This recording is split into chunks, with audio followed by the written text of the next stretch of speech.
بسم اللہ الرحمن الرحیم۔ آج جو آپ کے سامنے میں سوال رکھ رہا ہوں، یہ سوال کئی لوگوں نے مجھ سے کیا ہے اور یہ بہت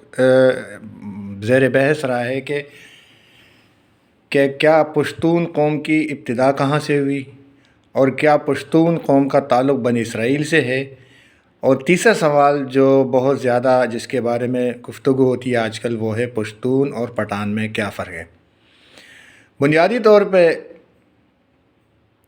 یہ جو دوسرے نمبر پہ سوال ہے، کیا پشتون قوم کا تعلق بنی اسرائیل سے ہے، اگر اس چیز کو ہم سمجھے اور تاریخ کی روشنی میں اس چیز کو دیکھیں تو ہمیں اوپر اور نیچے دو سوال ہیں، ان کے بھی جواب مل جائے گا۔ اب تاریخ لکھنے والے تو بہت ہیں اور بہت مستند تاریخیں آپ کو ملیں گی، لیکن ایک جو مجھے ایک مستند تاریخ تاریخ پشتون کے حوالے سے ملی ہے اور جو میں نے پڑھی ہے اور جس کے متعلق بڑے بڑے نام سامنے آئے ہیں، یہ ہے تاریخ پشتون۔ یہ کتاب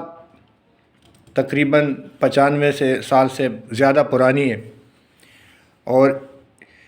یہ پہلے فارسی میں لکھی گئی تھی، جس کا نام تھا تاریخ خورشید جہاں، اور مصنف سردار شیر محمد خان گنڈاپور اس نے یہ لکھی تھی۔ اس کا ترجمہ سراج احمد علوی صاحب نے کیا، اور شوکت سنز جو بہت مشہور ہے کتابوں کے تاریخی کتب کے حوالے سے، شیخ شوکت علی اینڈ سنز جو ہے اس کے پبلشر ہے۔ اس کتاب میں جو بڑا نام جس کا تعلق تعلیم سے ہے اور بہت مشہور شخصیت رہ چکے ہیں، ان کا نام ہے ڈاکٹر جمیل جالبی صاحب۔ ڈاکٹر جمیل جالبی صاحب کی شخصیت کسی تعارف کی محتاج نہیں ہے، اردو میں ادب میں خاص طور پہ ان کا بڑا نام ہے، اور تاریخی حوالے سے بھی ایک مستند، اور کراچی یونیورسٹی کے وائس چانسلر بھی رہ چکے۔ تو اس حوالے سے چونکہ یہ کتاب ان کو مستند لگی، اس لیے انہوں نے اس کا ترجمہ کرایا۔ تو میں نے بھی اپنے اس بحث کے لیے اسی کتاب کا انتخاب کیا ہے۔ جیسا کہ ابتدا میں نے کہا تھا کہ یہ کتاب جو ہے نا کتنی پرانی ہے، اس کے بارے میں لکھا ہے تواریخ خورشید جہاں، مؤلف شیر محمد خان گنڈاپور، اقوام افغانہ کی ایک مضبوط شاخ ہے، جس کا اردو ترجمہ قارئین کے سامنے پیش کیا جا رہا ہے۔ یہ کتاب اب سے تقریباً 95 سال پہلے نہایت سلیس مروجہ فارسی زبان میں لکھی گئی تھی، اور کتاب کی وجہ تالیف جو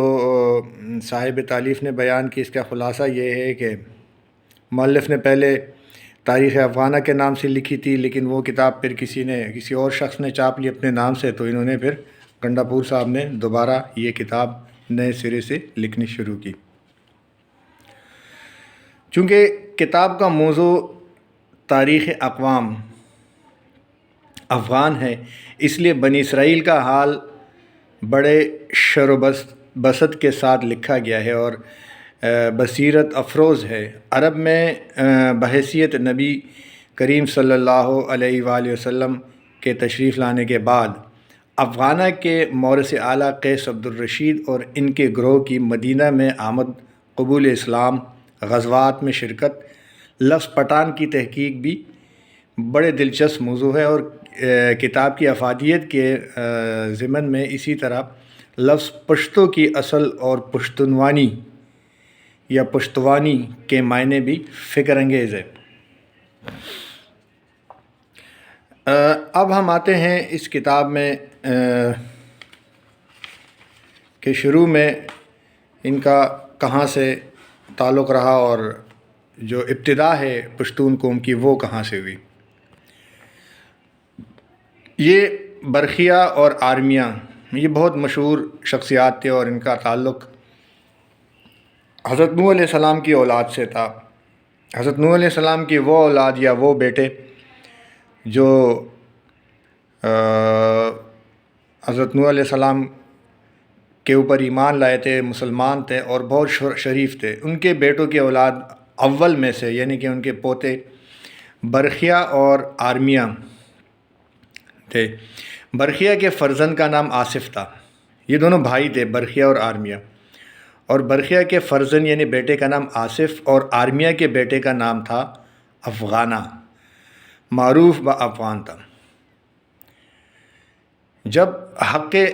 سبحانہ تعالیٰ نے برخیا کو فرزند ادا کیا، اس کا نام آصف رکھا گیا اور ارمیہ کے بیٹے کا نام افغانہ ہوا۔ عہد عتیق کی کتابوں کے تراجم میں آصف کا نام اصاف اور افغانہ کا ترجمہ افغنہ کیا گیا ہے۔ لغت فارسی میں افغانہ کے معنی اژدہا کے ہیں اور افغانہ سے افغان بن گیا۔ افغانوں کے تمام نجیب قبیلے اسی افغانہ کی نسل سے ہے۔ چنانچہ افغانہ کے بھائی آصف اپنے علوم کی وجہ سے بہت مشہور تھے اور حضرت داؤد علیہ السلام کے دور مبارک میں تھے اور پھر حضرت سلیمان علیہ السلام کے، جبکہ افغانہ جو ہے اس کو فوج کی سپاہیگری کا عہدہ دیا گیا۔ وہ فوج میں بہت کمال کے سپاہی تھے اور اس زمانے کا کہہ لیں کہ ان کے حضرت داؤد علیہ السلام کے فوج کا جو آرمی چیف ہے وہ تھا افغانہ۔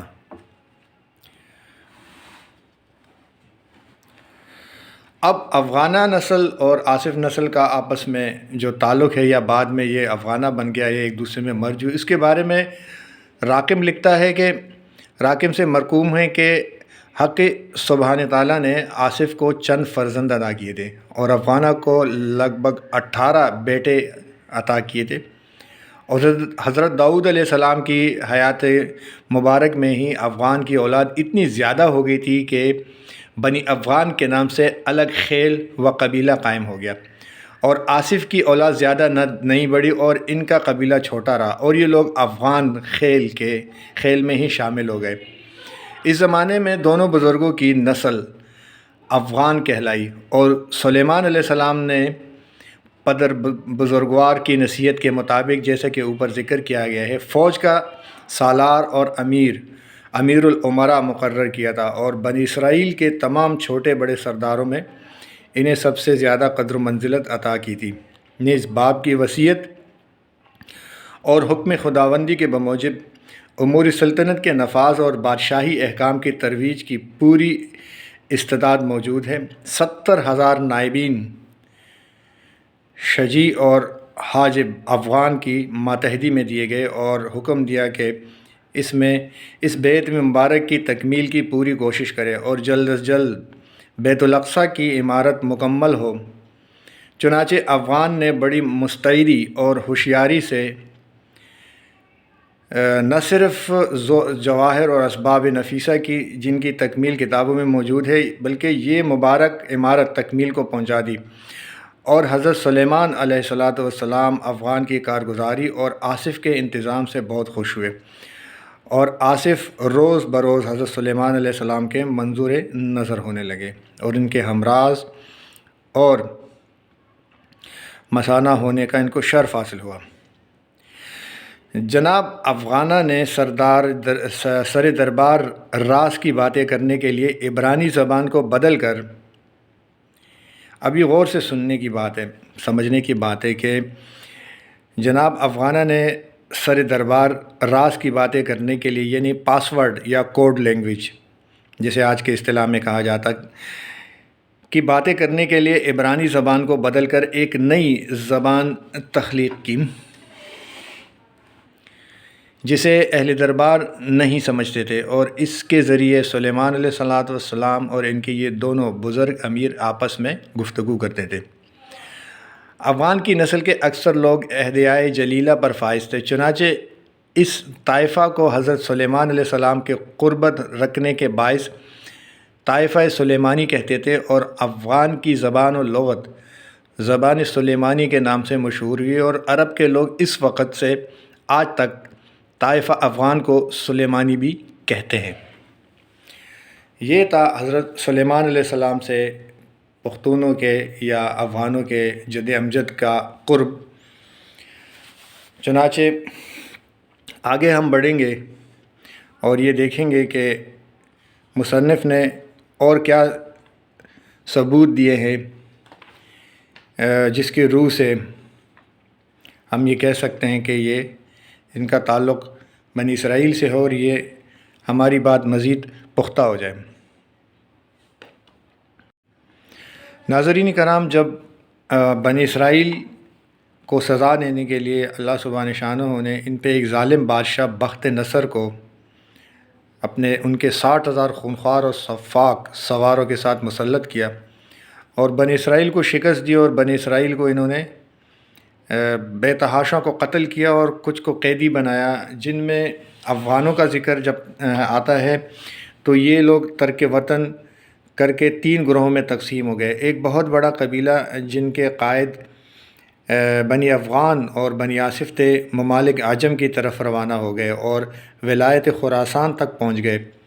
اور گوئے شافہ اور غور و ساجز و فیروز کے شاداب خطوں میں، جہاں فریدون کے ایران پر تسلط کے بعد ضحاک کے خاندان کے لوگ باغ کر آباد ہو گئے تھے، انہی کے آس پاس پہاڑوں میں مقیم ہو گئے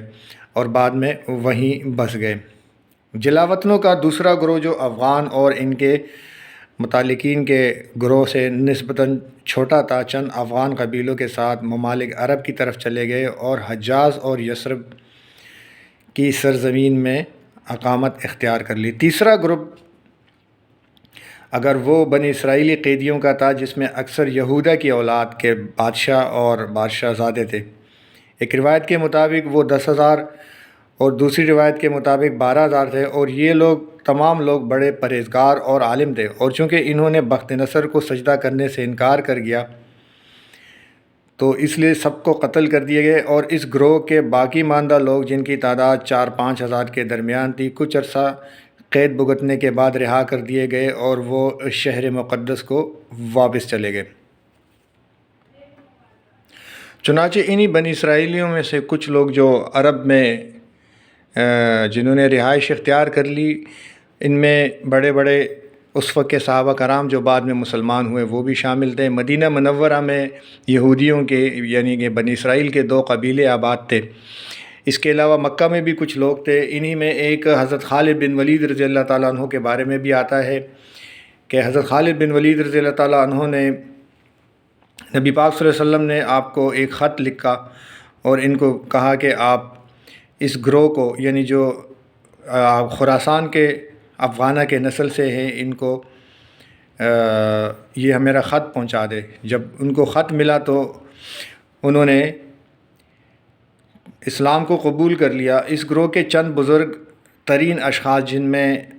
پشتون قوم کے جد امجد قیس نامی ایک فرد بھی شامل تھے، جن کا نسب 27ویں واسطوں سے ملک طالوت اور 45 واسطے سے حضرت ابراہیم خلیل اللہ علیہ السلام تک پہنچتا ہے، اور 63ویں واسطے سے حضرت آدم صفی اللہ سے ملتا ہے۔ جب لاہور سے روانہ ہوئے اور قطع منازل اور طے مراحل کرتے ہوئے مدینہ منورہ پہنچے، اور خالد سلیمانی کے وسیلے سے حضرت خیر البریتہ سرور کونین خاتم الانبیین رحمۃ للعالمین جناب محمد رسول اللہ صلی اللہ علیہ وآلہ وسلم کے خدمت میں حاضر ہوئے اور مشرب اسلام ہوئے۔ جناب رسول اللہ صلی اللہ علیہ وسلم نے ان کے دین اسلام قبول کرنے میں تعامل اور تاخیر نہ کرنے سے بہت خوش ہوئے، یعنی بغیر کسی شرط کے غیر مشروط یہ لوگ مسلمان ہو گئے۔ اس وجہ سے رسول اللہ صلی اللہ علیہ وسلم ان سے راضی ہوئے۔ کیس عبرانی اسم ہے اور عربی میں عربی ہوں، میں ان کا نام عبد الرشید تجویز کرتا ہوں، اور اس گروہ سے فرمایا کہ تم ملک طالوت کی اولاد سے ہو، اور اللہ سبحانہ شانہ نے اپنے کلام پاک میں ان کو ملک کے نام سے نوازا ہے، اور ان کے حق میں طالوت کا فرمان فرمایا ہے، لہذا تمہارے گروہ کے لوگ ان کو ملک کے نام سے پکاریں گے۔ کہتے ہیں کہ